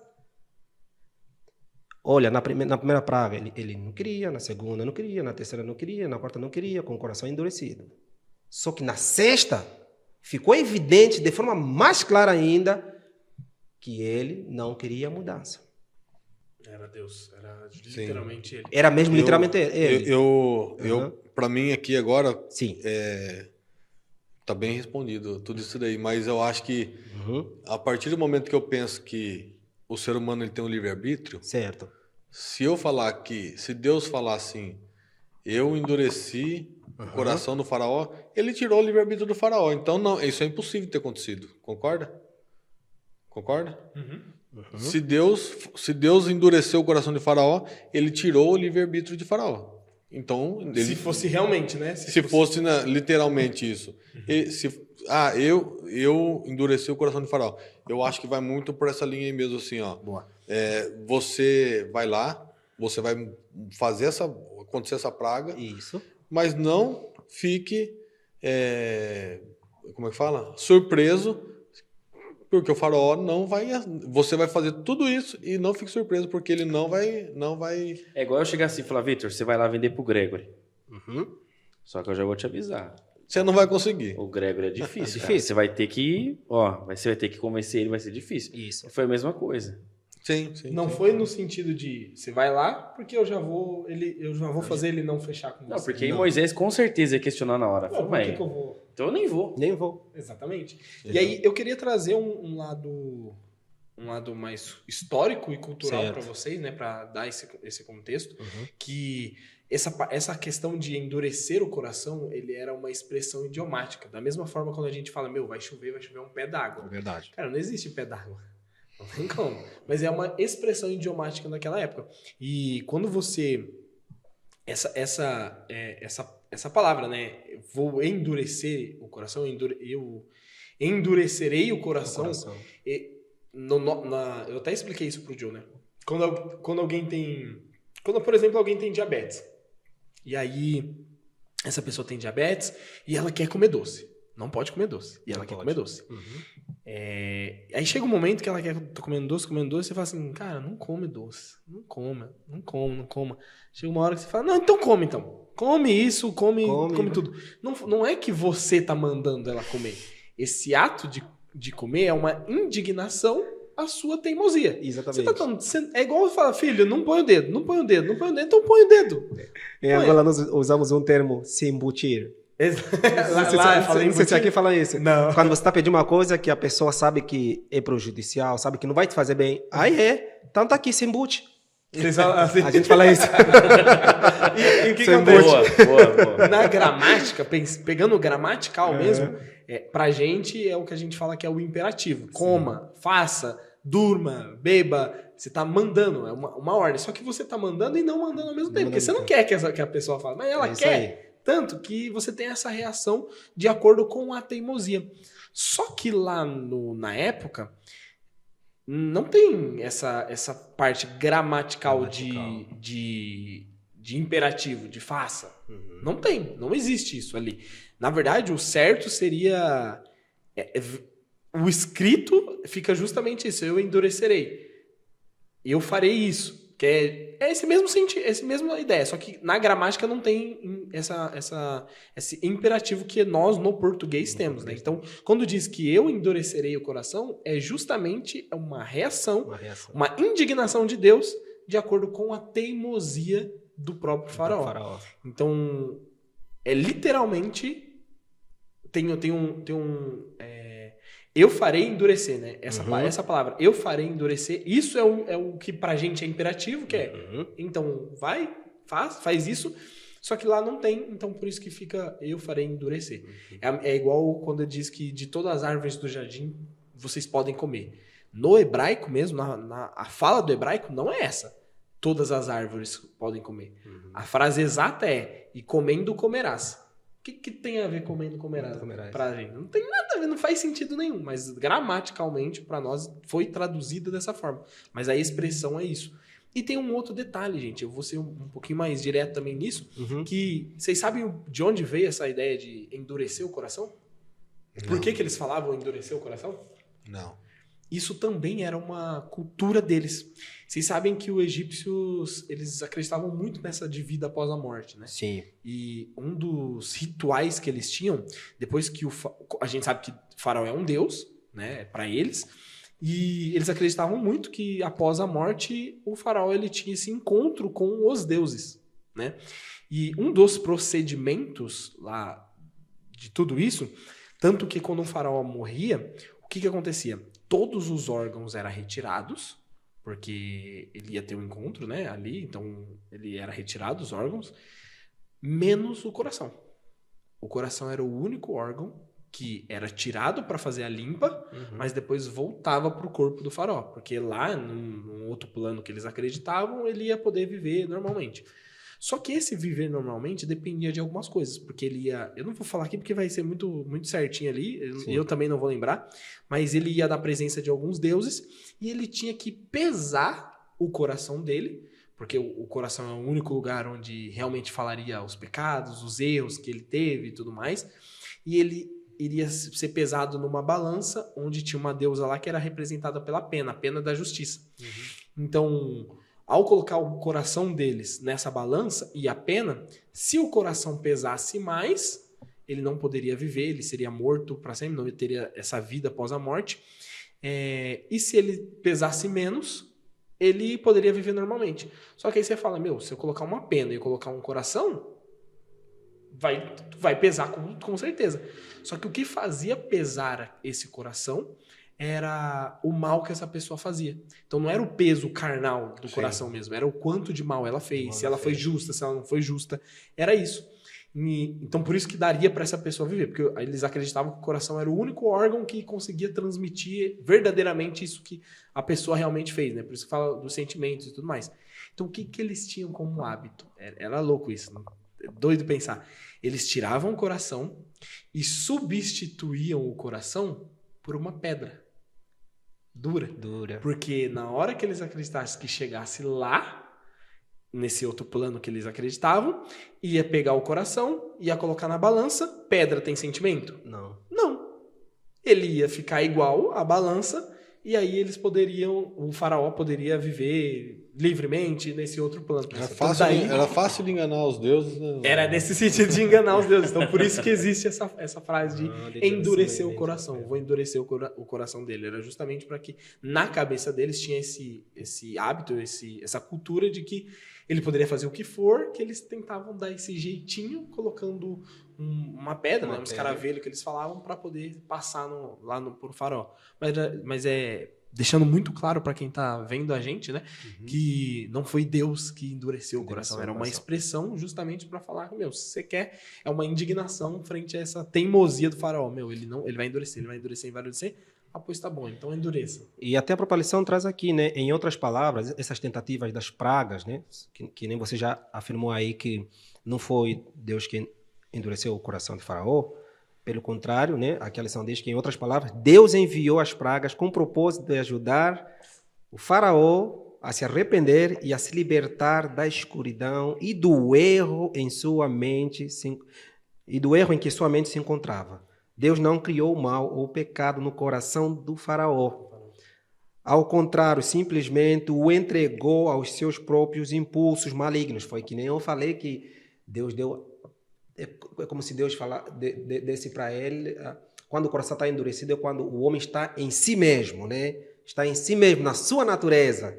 Faz todo sentido aqui. Então, Deus deixou sem a sua graça restritiva e abandonou a sua própria maldade. Então você vê que aqui a vontade de Deus, por meio dessas pragas contínuas no Egito, era para que Faraó ainda tivesse a oportunidade de quê? De se arrepender. E nem pelo que a gente vê, né, infelizmente, nem os outros egípcios se arrependeram, né? Ele só queria isso, aquilo, vai embora para não perderem mais bens, para não perderem mais outros entes, né? Não porque realmente se padeceram, né, de toda a realidade. Então, um ponto importante, o faraó ele começou endurecendo por conta própria, tá? Não foi Deus que endureceu o coração. Deus apenas confirmou a escolha do faraó. Se ele queria, então, beleza. O livre-arbítrio, gente, ele continua sendo um presente. Deus não tirou o livre-arbítrio do faraó, né? Só que também é um teste. Livre-arbítrio também é um teste. É onde você vai apresentar se você está de um lado ou se você está do outro. E o tempo de decidir não foi ontem, não é amanhã, é hoje, é no agora, tá? É isso mesmo. E aí vem a pergunta da mesma coisa. Você vai derreter ou você vai endurecer no final, né? Como que seu coração responde? Como o seu coração está sensível a esse toque de Deus? Tá? E indo pro final aqui, gente, no outro lado nosso, pegando ali, né, as outras pragas, uma delas foi basicamente, né, o apagão, a oitava, né, que deixou em trevas, no escuro. A nona, né? A nona, perdão. Eu tô pensando a última como como filho lá, mas é a nona, perfeito. E é quando realmente deu o apagão em todo mundo, né? Quando já não tinha mais luz, e o povo não tinha luz nesse caso, né? O Egito ficou em trevas, mas o povo de Israel tinha luz. Engraçado que, assim, só pra gente entender, né? A gente falar de ficar na escuridão hoje tipo, vamos pensar, o que é ficar na escuridão hoje? É acabar a energia de casa. É isso mesmo. Mas eles não tinham Luz. O sol e a lua não brilhavam. Não brilhar. Então imagina a escuridão. A Bíblia fala que eles não enxergavam um ao outro. Uhum. Então imagina, era um breu mesmo. Agora já onde os israelitas moravam, tinha luz. E é louco, assim, eu já fui pra fazenda, sítio. Uhum. Cara, parece que não, mas a lua ilumina demais. Muito. Muito. Eu não tinha essa percepção, né? E aí eu fiquei assim, realmente você não enxergar um outro, é um breu danado. Não, E não é só à noite, é de dia, até quando é pra ter luz, não tem, né? Uhum. E aí eu vou parafrasear aqui, tá, gente? Eu sei que, e graças a Deus, nunca passou isso pra gente, né? De só ter noite, só ter trevas, mas você já sentiu em algum momento na vida sua que Deus deixou você no escuro pra te dar um chacoalhão, assim, pra te acordar? Pra você ter esse choque de realidade? Eu já senti, né? Já senti em algum percurso da minha vida, eu já senti isso, né? Inclusive, eu orava tanto para que Deus me ajudasse numa situação que eu estava, né? Numa situação que eu me encontrava na ocasião, e eu acabei desistindo. Só que no momento que eu desistia, que eu estava desistindo, né? No momento que eu estava... Não, mentira. Na verdade, eu estava insistindo em algo que eu sabia que não daria certo. Que não era certo. Entendeu? Que não era certo. Sabe? Eu sabia que não era certo. Mas eu insistia nesse projeto que eu tinha. E nesse percurso, acontece que eu indo o projeto, eu achando que estava dando certo, de repente tudo desmorona, sabe? Desmorona de tal modo que não resta nada. Imagina algo que você está criando do começo, da base, né? Crescendo, você vê algo crescendo e de repente tudo desmorona. E desmorona você sem saída, não vê saída. Você não entende se de fato era algo que eu queria ou se Deus não estava vendo a situação em que eu me encontrava, né? E às vezes eu não via mais saída. Eu não via saída, não entendia se... mas o plano não machucaria ninguém. Pelo contrário, ajudaria pessoas. Mas o plano desmoronou, literalmente, né? Literalmente. E eu me encontrei num beco sem saída, literalmente sem saída. Eu sei que a gente está falando de escuridão, né? E eu acho que aqui faz sentido porque quando estamos no escuro, você não vê ninguém, não vê saída, não vê solução. Não vê ninguém, não vê solução. É do mesmo jeito que eu me sentia naquele momento. Mas só que no mesmo momento que eu me sentia sem solução, sem saída, tudo escuro, né? Sem alguém que talvez pudesse demonstrar algum carinho, alguma coisa pelo que eu acabei perdendo na ocasião, é aí onde de fato você entende que Deus é Deus, né? Deus é Deus. Por quê? Muitas vezes a gente confunde que não, a adoração de outro Deus talvez seja ir lá adorar e tudo mais. Às vezes adorar a Deus é algo que nos leva tempo, né? É algo com o qual nós gastamos mais tempo, né? Pode ser um Deus na nossa vida. Então eu gastava muito recurso em uma coisa que eu não tinha mais tempo para Deus. E aí você vê tudo desmoronando, igual está na lição, né? Deus Nuri ou Nuri, não lembrei que era Deus aqui a lição diz que era Deus egípcio da atmosfera, né? Deus da atmosfera e tudo mais. Isso. Então eu tinha o meu projeto, eu me agarrava tanto num projeto que eu sentia que aquilo era tudo para mim. Quando na verdade, quando as coisas desmoronam, num escuro onde você não vê saída, aí Deus aparece mostrando que de fato Ele é um Deus da luz. É um Deus que de fato faz a diferença, né? Você acha que isso é um Deus, acha que isso é a solução, mas do outro lado tem um Deus verdadeiro, né? E trazendo para a nossa lição, nós vimos isso. Os egípcios achavam que esse deus Nut era o deus da atmosfera, o deus que cuidava de qualquer problema, de estrela, lua e tudo mais, né? Aqui fala da sideral, né? Do espaço sideral. Sideral. Então, e nós já vimos aqui, acho que foi o Joe que falou, que todas as pragas que ocorreram lá no Egito foram bem direcionadas na contramão dos deuses que eles adoravam. Ela atingia exatamente o poder de cada deus que eles acreditavam. O poder, esse é o termo certo. O poder exatamente que eles acreditavam. E eu, como disse, na minha aflição, na minha situação que eu passei, eu acreditava que o que eu fazia, de fato, era o correto. Como eu disse aqui, às vezes o Deus que nós adoramos, não necessariamente você adora em algum lugar, mas aquilo com que nós levamos tempo, ficamos lá, sabe, fazendo, e esquecemos de Deus, isso pode se tornar um Deus na nossa vida também, né? E aqui nós vimos Deus demonstrando a supremacia sobre o Deus Nut.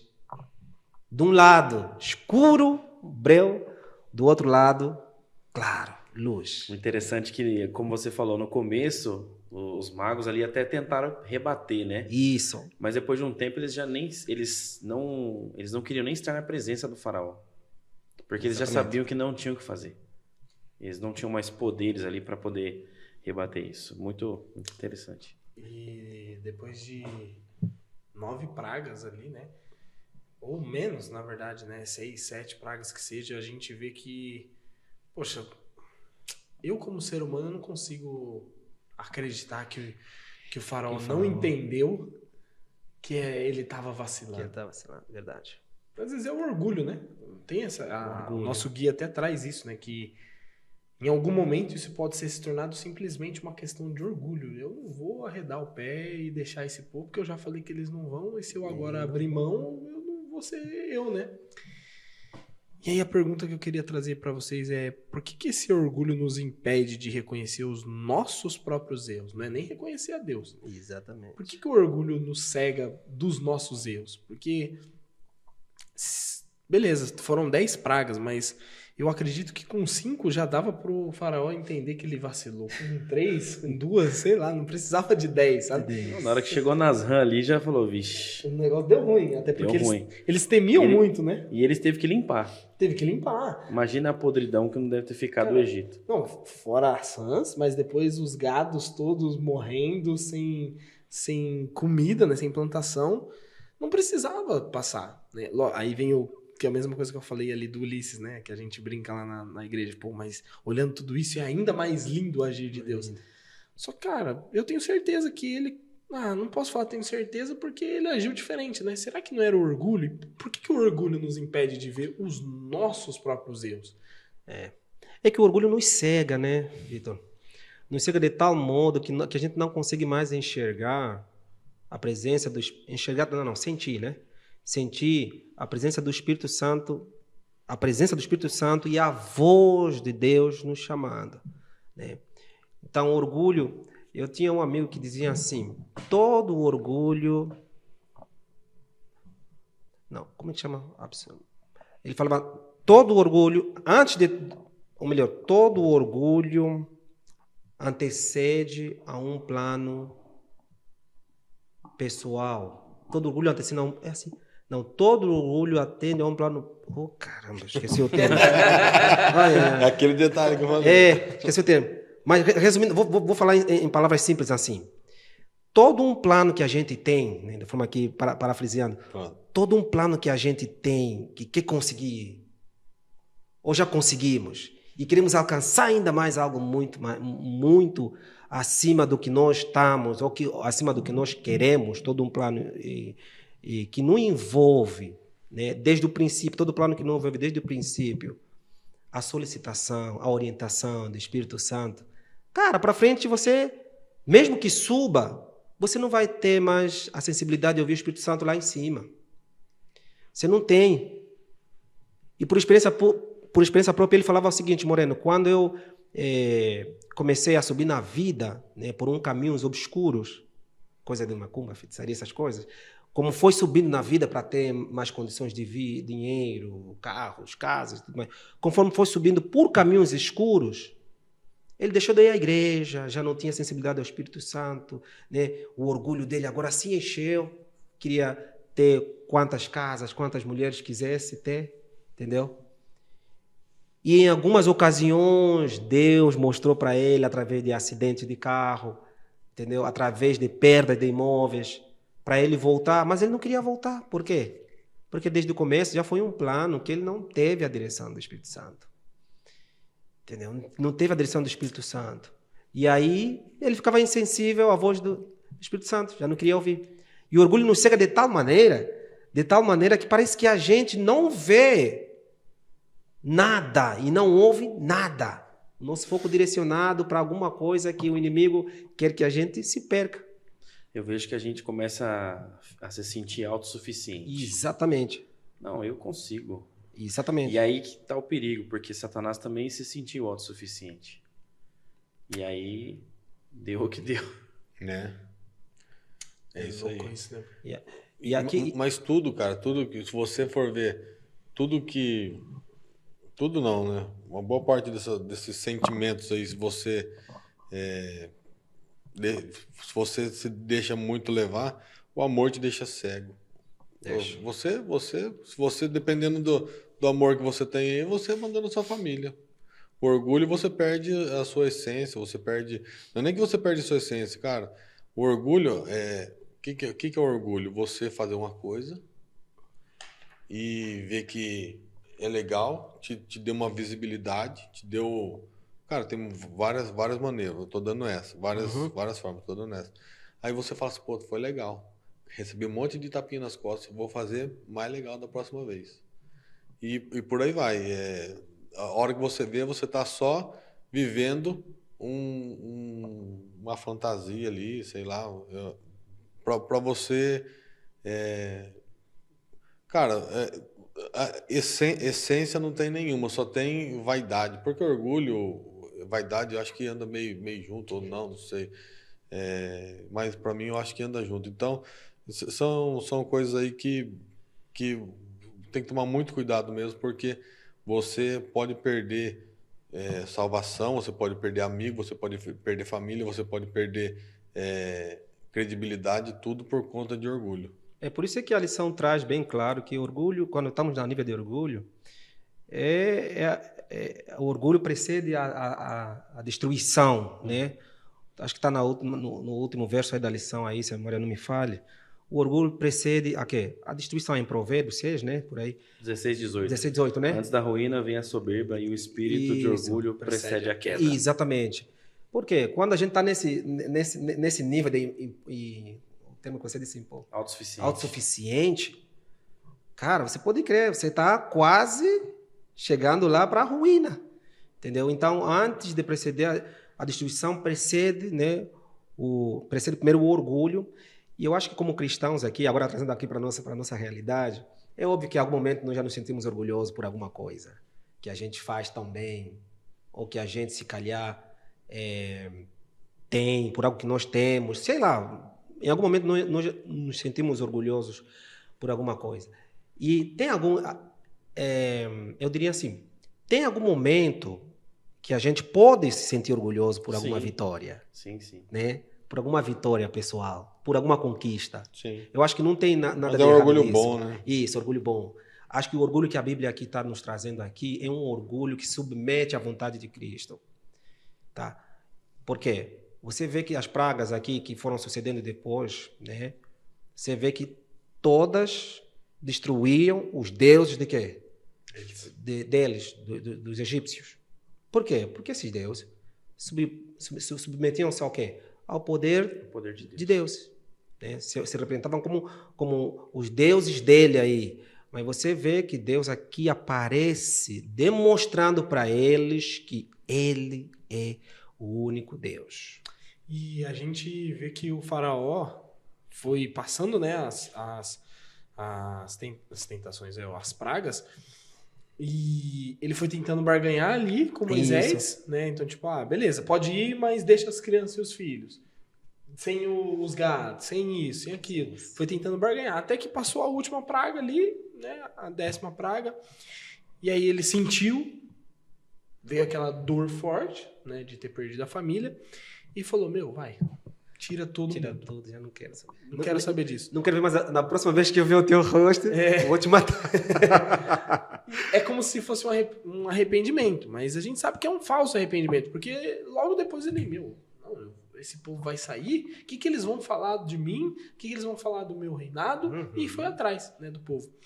Mas o que a gente pode aprender, gente, olhando esse falso arrependimento do faraó? O que a gente pode aprender com isso? Cara, o Victor faz umas perguntas difíceis. Não é difícil, é uma pergunta fácil de se responder, mas para a gente fazer de uma forma didática e legal... Formular de forma correta, né?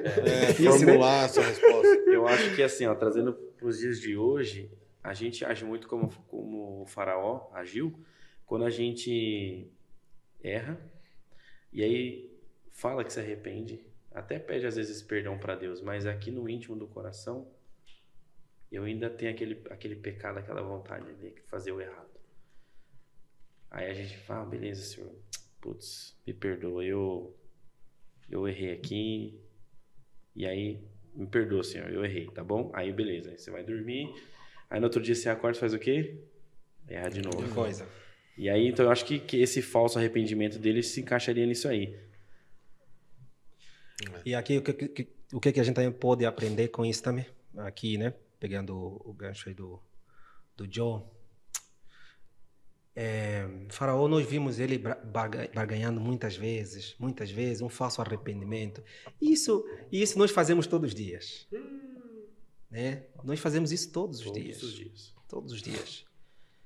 E você vê Faraó na mesma situação que a gente agora, né? Que a gente vem fazendo. E poderíamos, talvez, com esse aprendizado, mudar de rumo. E eu sempre vou tocar nessa questão dessa sensibilidade, sabe? Porque o Faraó teve essa oportunidade, passado. E nós temos essa oportunidade hoje ainda. Não, uma, nem duas, nem três. Nem três. Se nós contássemos quantas vezes nós fizemos igual o Faraó fez, perderíamos as contas. Quantas vezes já pedimos para o pai, não vou voltar a fazer isso. Aí, dia seguinte, estamos lá. Aí, quantas vezes nós pedimos, mas dia seguinte, estamos lá. Mas, na verdade, nós devíamos aprender com essa história já, né? Com o que nós acabamos aqui de aprender. E eu falo particularmente, tá? Eu já fiz isso muitas vezes. Já pedi perdão para Deus para alguma coisa, aí volto a cair novamente. Pedi perdão e aí volto a cair novamente. E Deus é tão maravilhoso que mesmo caindo, Ele sabe o quanto a gente tenta. Ele sabe a nossa disponibilidade, a vontade de querer mudar. A questão grande aí é que Faraó não mostrava essa vontade, sabe? Não mostrava vontade sincera de mudança. Não tinha essa vontade. Não tinha verdadeira... Eu não sei, acho que na lição deixa claro que a entrega, o arrependimento não era um arrependimento integral, de coração, não era. Então, para nós, e também você que está assistindo aí em casa, né? O nosso arrependimento para Deus deve ser sincero. E quando eu falo de ser sincero para Deus, não quero dizer que é um arrependimento perfeito, que já não vamos errar, que já não vamos cair. Não. O que eu estou dizendo aqui é que toda vez que cairmos, sejamos sinceros e nos arrependermos verdadeiramente, integralmente. Pedir perdão, voltarmos aos braços de Cristo. Nós não vemos isso no contexto aí da história do povo de Israel, o faraó se arrependendo. Não vemos isso, entendeu? Vemos mais falsidade, um arrependimento falso, temporário. A gente vê que a hora que o negócio apertava na praga, ele falava, não, isso. A gente vai deixar, pede aí para Deus parar com a praga aí. Entendeu? Cara, e continuando aquela historinha que eu comecei, se Deus sabe de todas as coisas. Sabe. Deus conhece o coração, você pede perdão, mesmo sabendo que vai errar de novo, Deus ele conhece o coração. Deus conhecia o coração de Faraó. Eu, voltando para aquela historinha, tá, cara, desculpa a minha viagem aí, mas ali eu acho que Faraó é a representação de Satanás. Deus sabia que ele não ia se arrepender. Não ia se arrepender. Então, Satanás, Faraó, a representação de Satanás. O exército de Faraó, a representação de seus príncipes, a terça parte. Mas Deus, ele fez e faz as coisas para que quem está na plateia veja o seu poder, a sua justiça, a sua proteção. Então, tipo assim, cara, para mim pode não ser a melhor, pode não ser certo o que eu tô, mas é o que eu tô sentindo no meu coração agora, que é exatamente dessa forma que funciona, que vai funcionar e que nós estamos vivendo hoje. Faraó, representação de Satanás, repito, o seu exército, a terça parte do céu, a plateia somos nós, e era o povo de Israel e o povo do Egito que também ficou lá, e com certeza um ou outro, porque os perdidos vão ser como areia, como o pó da terra, areia do mar, e os salvos como o pó da terra, né? Então, algumas pessoas viram as maravilhas de Deus e acredito que acreditaram e ganharam a sua vida eterna, a sua salvação. Então, cara, para mim ficou claro, para mim, tá? Ficou claro isso daí, que é prenúncio que fala do que virá, entendeu? É exatamente da mesma forma. Vocês estão falando difícil agora, né? Não, eu nunca falei essa palavra, mas eu acho que eu tô tendo dom de língua aqui, tô brincando. Viu? Mas, tipo assim, então, o que a gente aprende com o arrependimento, do não arrependimento? É que, cara, poxa, nem sei mais o que eu ia falar, mas você entendeu o que eu quis dizer, Eu entendi, cara, foi muito sentido o que você falou. Total sentido. Cara, você... Nossa. O cara imita, né? Toda vez ele imita alguma coisa. Não, imita e imita. Né? É bom relembrar isso, né? Que a cada praga, ela não foi feita ao acaso, tinha um objetivo. Principalmente, teve um anúncio antes para que o povo se arrependesse, para que o faraó entendesse o que estava acontecendo, né? Mas infelizmente não rolou. E na penúltima, quando teve a escuridão, né? Ellen White diz que a escuridão ela não foi um castigo, né? Ela foi misericórdia para eles entenderem que o negócio estava feio para eles, que a situação estava feia, mas que ele podia voltar atrás, ele podia se arrepender daquilo ali, né? Deus estava dando um tempo para eles. E eu, Vitor, acredito muito que muitos dos egípcios entenderam esse recado, né? Mas infelizmente o faraó, quem era o rei que mandava no negócio todo, não entendeu, né? E o faraó preferiu o orgulho do que essa rendição. Se render a Cristo, né? E essa escolha custou muito caro, a gente sabe, não custou só a vida dele, custou a vida de todo mundo, custou dos melhores do exército, né? A melhor parte do exército dele. E pra gente, eu pego isso que Deus ele tá agindo, ele tá demorando a voltar por misericórdia de nós, para que a gente entenda, para que a gente se arrependa, né? Porque ainda há tempo, ainda há luz, mas sempre fica aquela pergunta: até quando vai ter isso? Luz? Não deixe que o orgulho te leve à ruína. E isso é um recado para você, mas é um recado para todos nós aqui. Não deixem, né? Não nos deixem o orgulho ser a ruína nossa, né? Que a gente possa ter os olhos em Cristo, os pés aqui, mas os olhos no céu. Amém. Feche seus olhos. Convido você a orar comigo. Papai do céu, obrigado mais uma vez por estar aqui com a gente, abençoando, nos dando mais uma chance. Que a gente possa aprender com os erros dos outros, porque sábio é aquele que aprende com o erro do outro.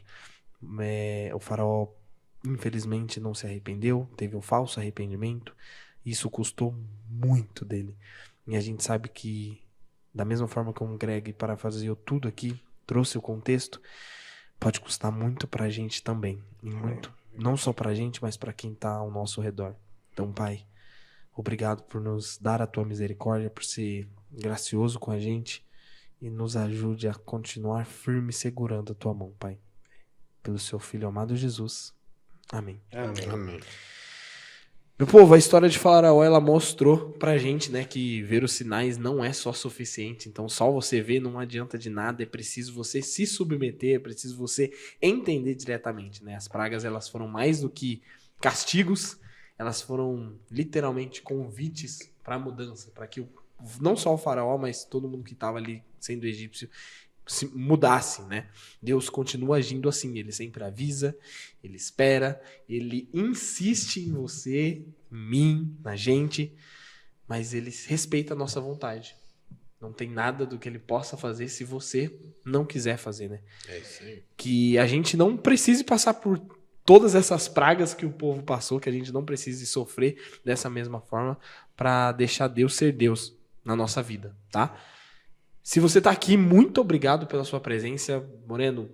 Demais ter você aqui, tá? Muito obrigado pelo convite. Foi uma bênção estar aqui. Foi bom demais, demais. E você que tá aí do outro lado, você também tem uma missão. Além de pregar o evangelho, você precisa curtir, se inscrever no nosso canal, comentar, tá? Compartilhar com alguém que você acredita que vai fazer bem. Até se você não acredita, pode mandar lá que eu tenho certeza que Deus vai trabalhar na vida dessa pessoa. E lembre-se sempre que anunciar... Eita, não tem problema. Anunciar o evangelho não é escolha, gente. É missão, viu? Abraço, valeu! Valeu.